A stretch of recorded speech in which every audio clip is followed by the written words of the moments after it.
Perguntas e respostas de O Livro dos Espíritos. Livro 2. Mundo Espírita ou dos Espíritos. Capítulo 2. Encarnação dos Espíritos. Objetivo da encarnação. Pergunta número 132. Qual o objetivo da encarnação dos espíritos? Deus lhes impõe a encarnação com o objetivo de fazê-los chegar à perfeição. Para alguns é uma expiação, para outros é uma missão.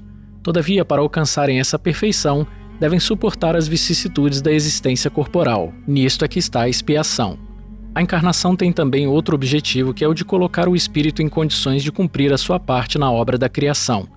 Para realizá-la é que, em cada mundo, ele toma um aparelho em harmonia com a matéria essencial deste mundo, cumprindo aí, daquele ponto de vista, as ordens de Deus de tal sorte que, concorrendo para a obra geral, ele próprio se adianta. A ação dos seres corpóreos é necessária à marcha do universo, mas Deus, em sua sabedoria, quis que, por essa mesma ação, eles encontrassem um meio de progredir e de se aproximarem dele. É assim que, por uma lei admirável de sua providência, tudo se encadeia, tudo é solidário na natureza.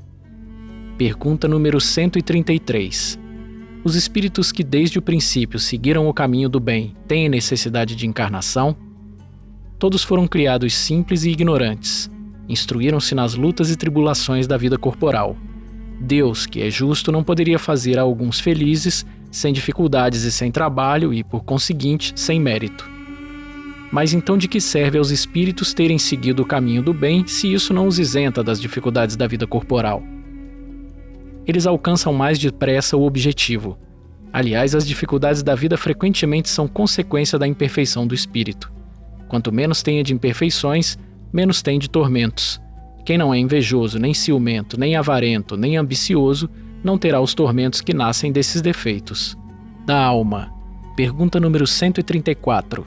Que é alma? Um espírito encarnado. Que era a alma antes de se unir ao corpo? Espírito. As almas e os espíritos são, pois, identificadamente a mesma coisa? Sim, as almas não são senão os espíritos. Antes de se unir ao corpo, a alma é um dos seres inteligentes que povoam o mundo invisível e que revestem temporariamente um envoltório carnal para se purificar e esclarecer. Pergunta número 135. Existe no homem outra coisa que a alma e o corpo? Existe o laço que une a alma ao corpo. Qual a natureza desse laço? Semimaterial, quer dizer, intermediário entre o espírito e o corpo e necessário para que possam comunicar-se um com o outro. É por esse laço que o espírito atua sobre a matéria e reciprocamente a matéria atua sobre o espírito.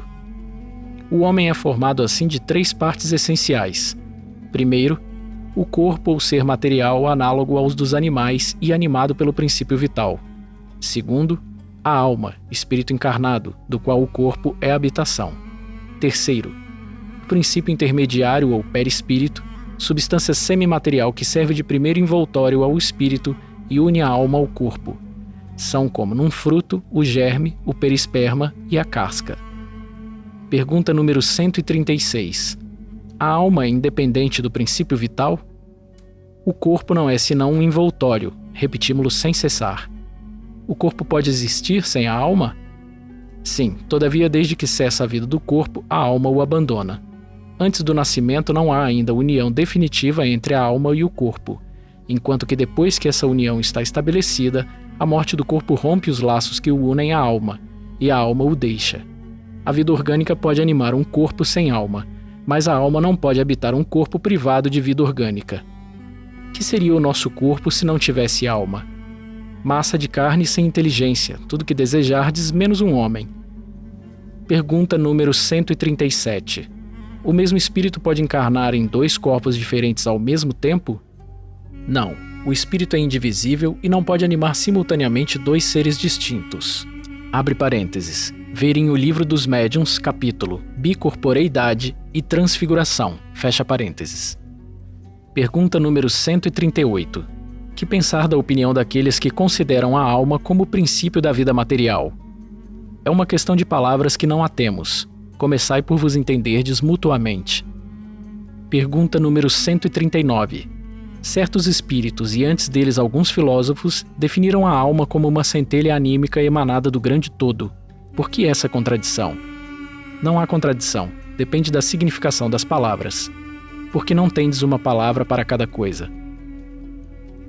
A palavra alma é empregada para designar coisas muito diferentes. Alguns chamam assim o princípio da vida, e nesta significação é exato dizer, em sentido figurado, que a alma é uma centelha anímica emanada do grande todo.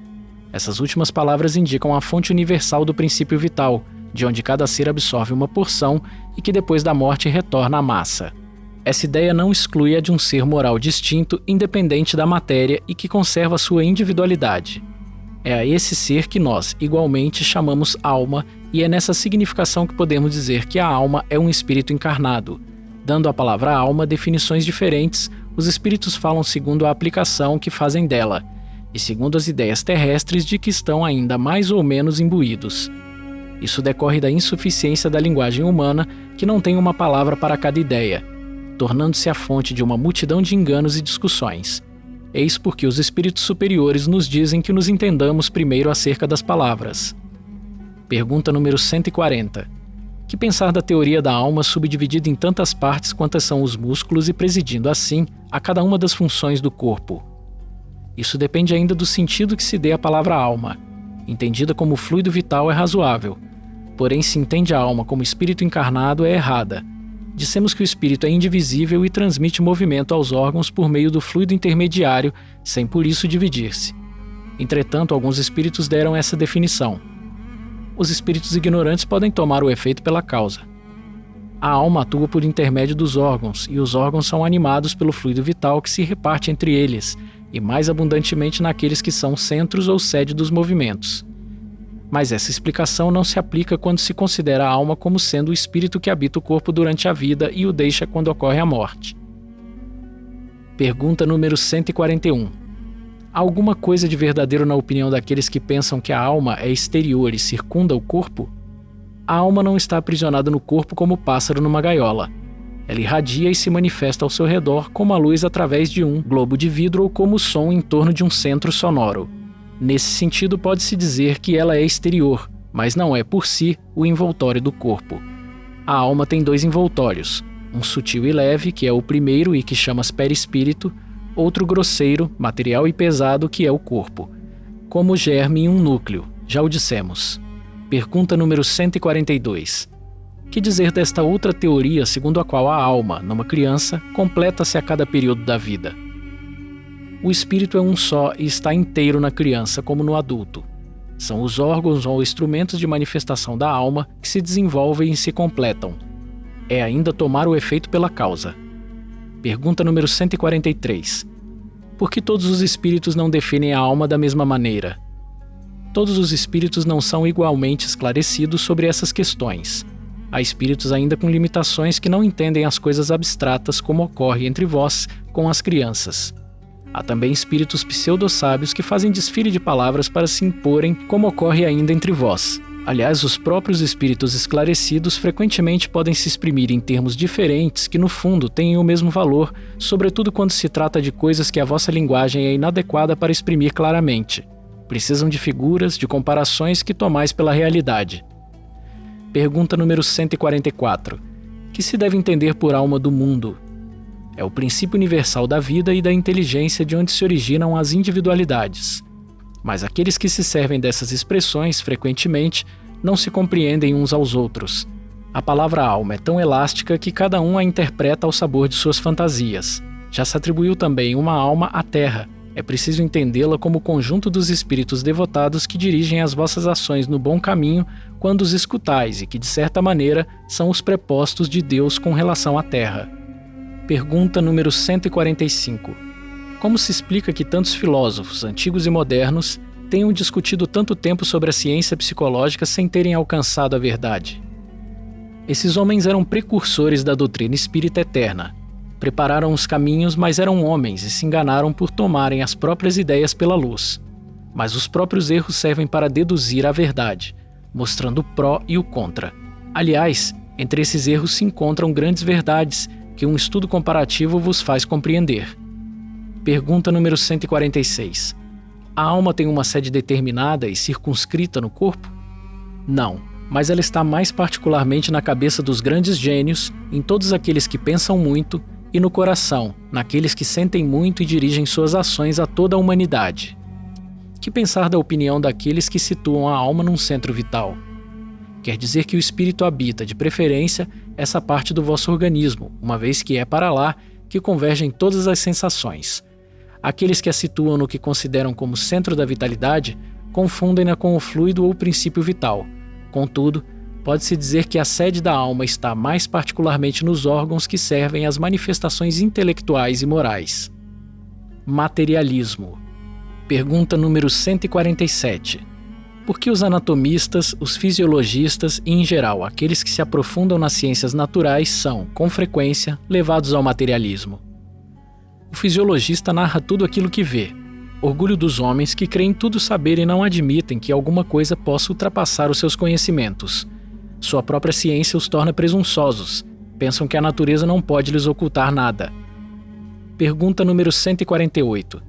Não é de lamentar que o materialismo seja uma consequência de estudos que deveriam, ao contrário, mostrar ao homem a superioridade da inteligência que governa o mundo?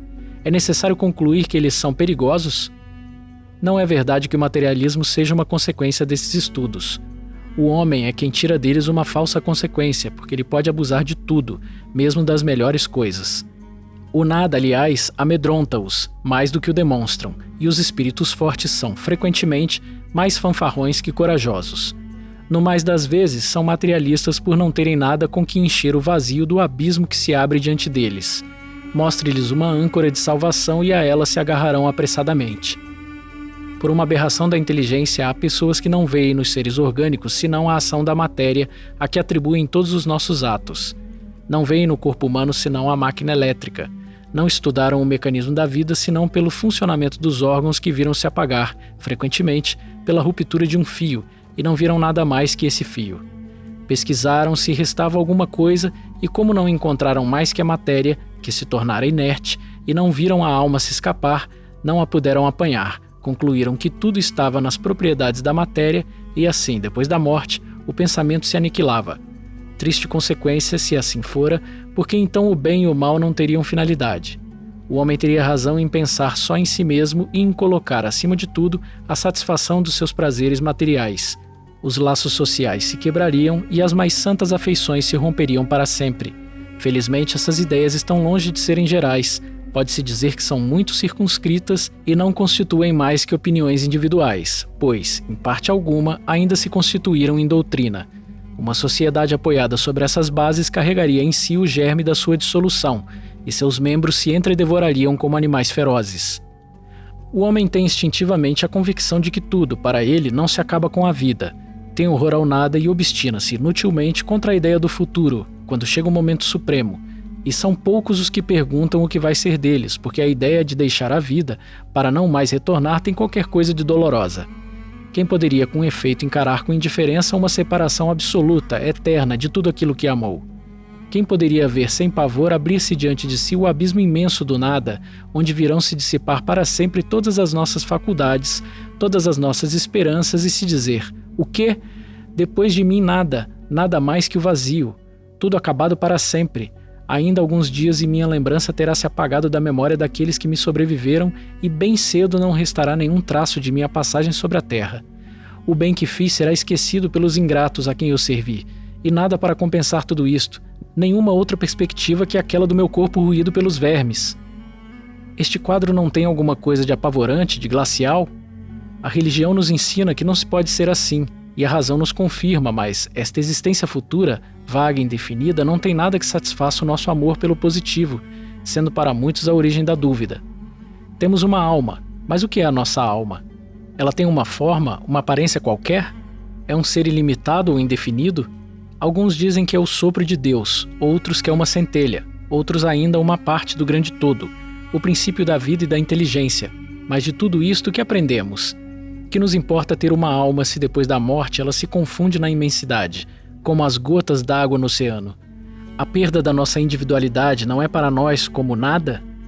Diz que ela é imaterial, mas a religião nos ensina também que seremos felizes ou infelizes segundo o bem ou o mal que houvermos feito. Mas em que se consiste essa felicidade que nos espera no seio de Deus? É uma beatitude, uma contemplação eterna sem outra finalidade que cantar louvores ao Criador? As chamas do inferno são uma realidade ou um símbolo? A própria igreja o entende como um símbolo, mas quais são esses sofrimentos? Onde está o lugar de suplício?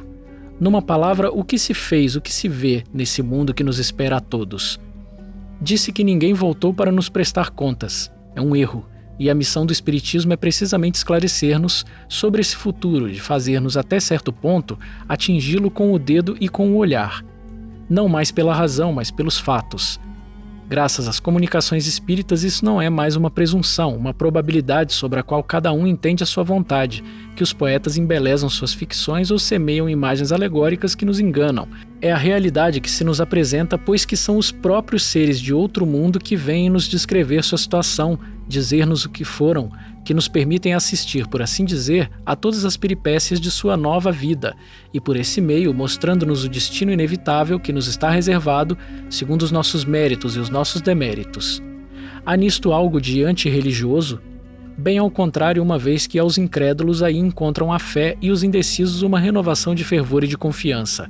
O Espiritismo é, pois, o mais poderoso auxiliar da religião. Uma vez que é assim, é porque Deus o permite, e Ele o permite para reanimar as nossas esperanças vacilantes e reconduzir-nos ao caminho do bem, pela perspectiva do futuro.